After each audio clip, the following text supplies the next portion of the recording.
Salut les gars, bienvenue dans cette nouvelle vidéo de la chaîne La Séduction pour les zéros. Bien évidemment, tu l'auras compris, j'espère, le titre est assez explicite. Ici, on va parler de drague, de rencontres, comment faire de belles rencontres, comment se transformer aussi à titre personnel. Aussi, tu trouveras dans la description de la vidéo tout un tas d'informations que je t'ai mis pour éviter de me répéter chaque semaine sur quelle est cette chaîne, qui je suis, l'inscription au canal Telegram dans lequel on discute avec les gars, où j'apporte des choses, des fois je fais des analyses, bref. Là, tu trouveras le lien pour t'inscrire. Tu trouveras aussi la définition de la Triforce, dont je parle toutes les semaines, qui est cette espèce de tube lumineux là, qui te tombe dessus dès lors que tu as réuni les trois aspects de la Triforce, parce que rien ne peut t'atteindre, tout simplement. Donc n'oublie pas de t'abonner à la chaîne. Tu trouveras aussi également dans la description de cette vidéo un lien qui ne durera pas éternellement, je vous le dis tout de suite les gars, qui vous permettra d'avoir un appel gratuit avec moi pendant 30 minutes dans lequel on pourra discuter de vos problématiques et de ce que je peux apporter comme solution. J'en ai déjà apporté à certains ce qui a déjà aidé pas mal. Et c'est toujours un plaisir de le faire, mais bien évidemment, ça ne durera pas éternellement. Donc aujourd'hui, on va parler d'un sujet là aussi qui m'a été amené sur le canal Telegram, puisque j'ai interrogé les gars pour savoir ce qu'ils voulaient entendre, de quoi ils voulaient que sur quoi ils voulaient que je développe en termes de sujet cette semaine dans la chaîne. Et donc, il y a eu cette question qui est revenue sur le principe des sessions de drague. Est-ce que ça sert à quelque chose de faire des sessions de drague? Est-ce que c'est utile? Est-ce qu'il faut en faire? Est-ce qu'il ne faut pas en faire? Vague sujet. J'en ai déjà parlé, je vais remettre un petit coup dessus. Je vais tenter d'être encore plus explicite sur le sujet. J'espère que ça vous aidera et que vous allez mieux comprendre tout ce principe de session, hein, et vous me direz ce que vous en pensez à la fin de la vidéo. Allez, on n'attend pas plus longtemps, on se mange le petit générique et je reviens, je reviens.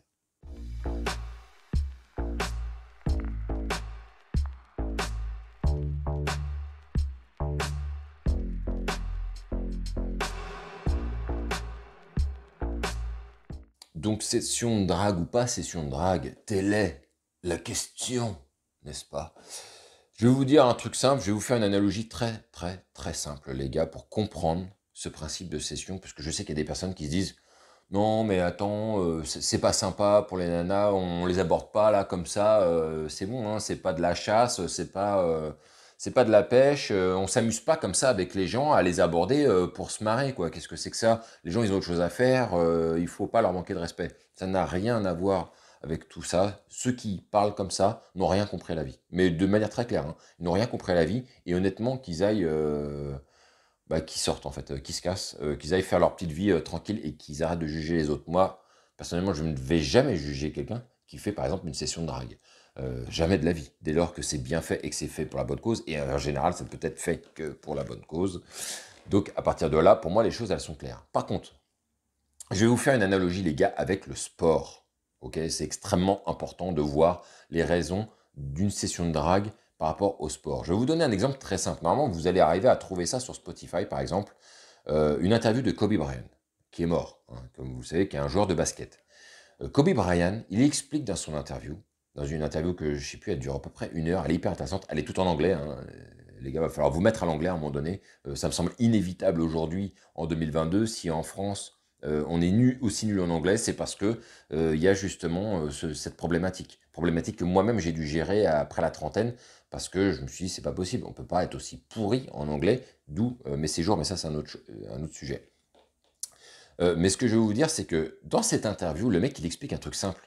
Il explique qu'il n'est pas plus doué que les autres. C'est pas un mec qui est né balle en main, meilleur driver, meilleur shooter, meilleur dunker ou ce que vous voulez. Non, c'est pas du tout le meilleur joueur sur le papier. D'ailleurs, il explique ce que j'aime bien dans cette interview. Il explique à un moment donné qu'il a fait un match. Son père est venu le voir jouer et mais c'était une catastrophe ce match. Il a fait de la merde en boîte.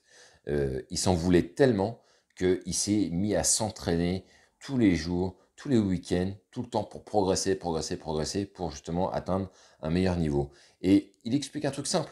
Si il est devenu à un moment donné le meilleur joueur du monde, il faut le comprendre. Kobe Bryant, à un moment donné, c'est devenu le meilleur joueur du monde. Il n'y avait pas meilleur joueur que lui à sa génération, à un moment donné. Et il explique un truc très simple. Je n'ai jamais été le plus doué de tous. Par contre, j'ai été celui qui m'entraînait le plus de tous. C'est-à-dire que c'était un mec qui était capable de venir à 4 ou 5 heures du mat au gymnase et de faire des sessions de shoot, de faire des sessions de drive.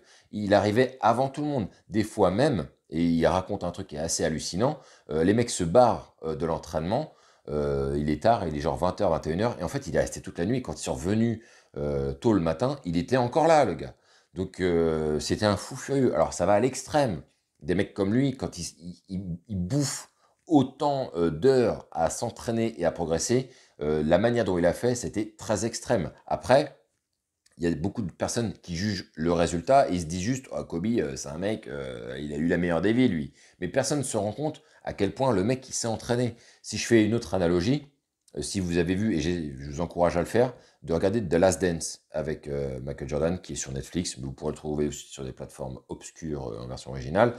Et d'ailleurs, ne regardez pas ça en doublage, s'il vous plaît, parce que c'est une catastrophe. L'autre fois, j'ai voulu me marrer en mettant les doublages français, c'était nul, putain, mais les voix, enfin, bref, tout est naze. Regardez ça en version originale, s'il vous plaît. Mettez-moi au pire les sous-titres en français.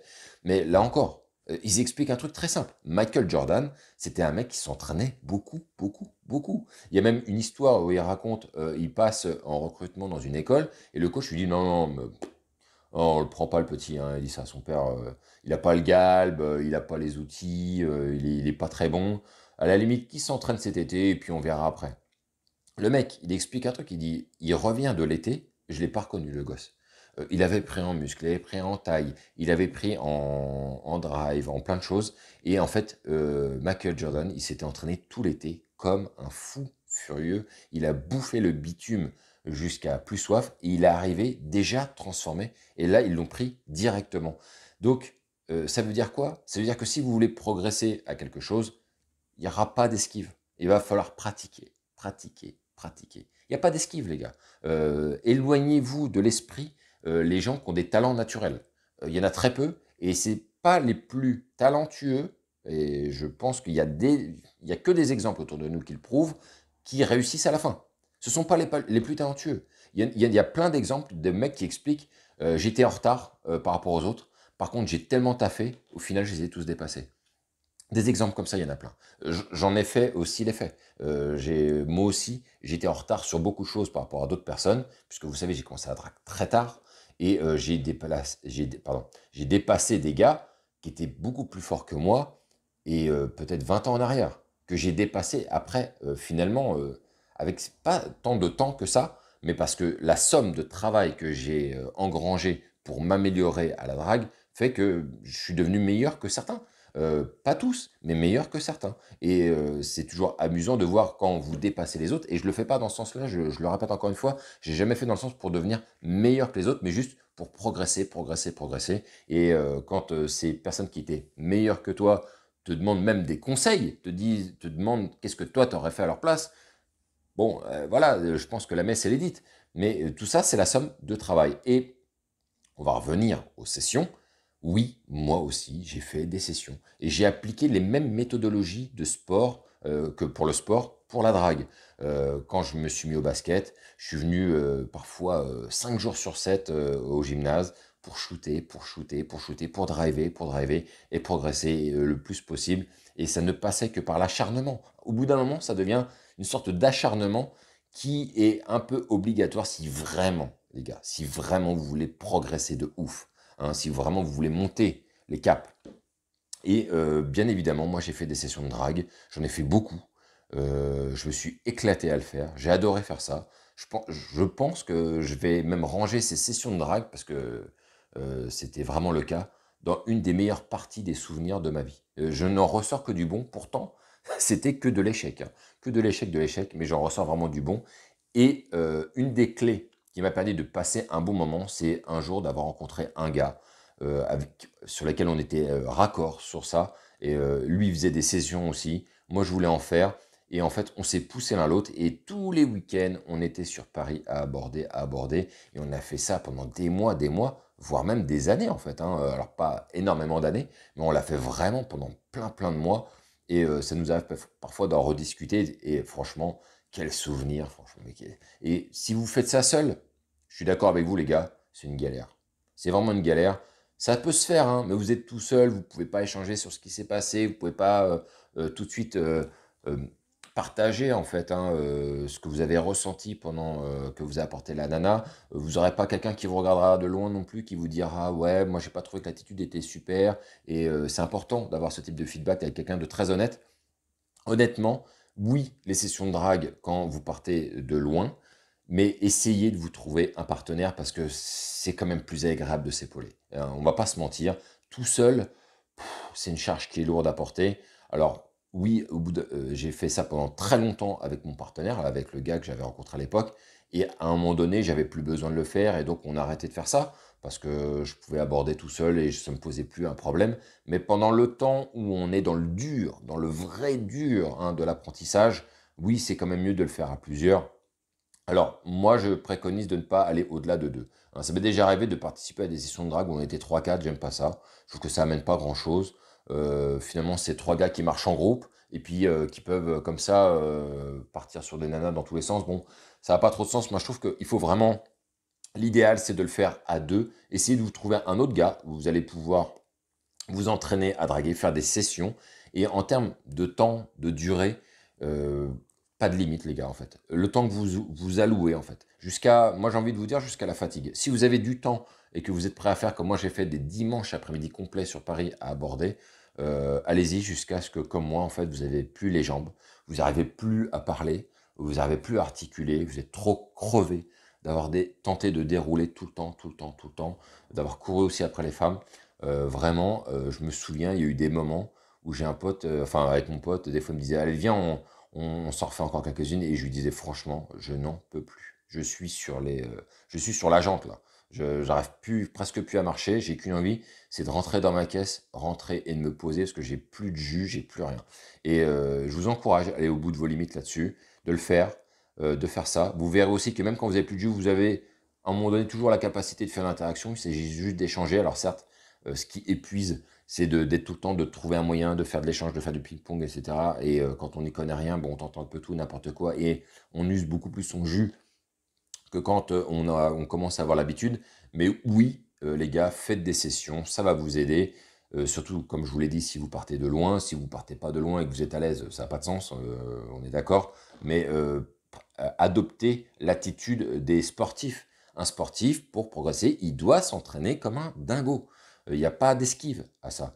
Ça ne marchera pas si vous vous dites, je fais une approche par semaine.